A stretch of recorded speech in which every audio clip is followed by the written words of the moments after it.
Почитувани граѓани, почитувани медиуми. Христијан Мицковски и раководството на ВМРО-ДПМН мора да си поднесат оставки. Врхушката на партијата, тогаш на чело со избеганиот криминалец Никола Груевски, призна дека действувале како злосторничко здружување во предметот Титаник.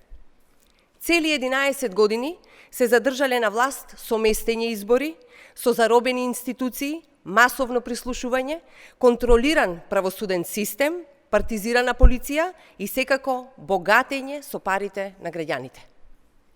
Криминалите на ВМРО-ДПМН не се само признани од двајца поранешни министри и генерален секретар на партијата.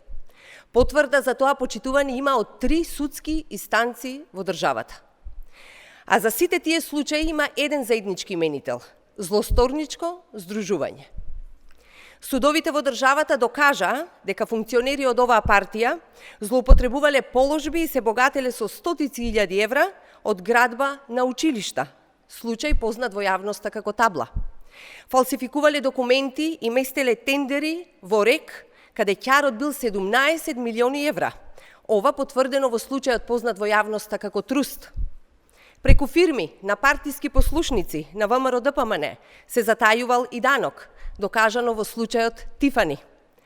Од Управата за безбедност и контраразузнавање и полицијата си направиле приватна фирма, се фалсификувале службени исправи, се уништувале службени списи, од кои дел се однесувале на незаконското прислушување, потврдено во судскиот случај Тврдина 2.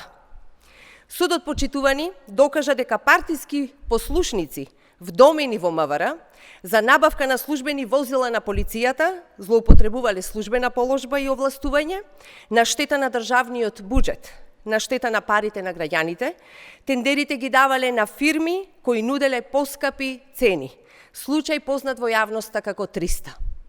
Судовите во државата ја докажаа желбата за луксус и моќ на осудениот криминалец, бегалецот Никола Груевски во случајот Тенк. Почитувани, Белиот дворец сведочи за едно мрачно време, за криминал, за заробена држава и украдени пари од граѓаните. Затоа, почитувани, немало пари за поголема минимална плата, немало пари за повисоки плати, за повисоки пензии.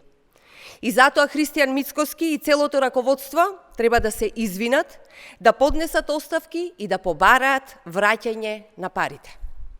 Христијан Мицковски и раководството на ВМРО-ДПМН не можат да избегаат од вистината, не може да избегаат од политичката одговорност.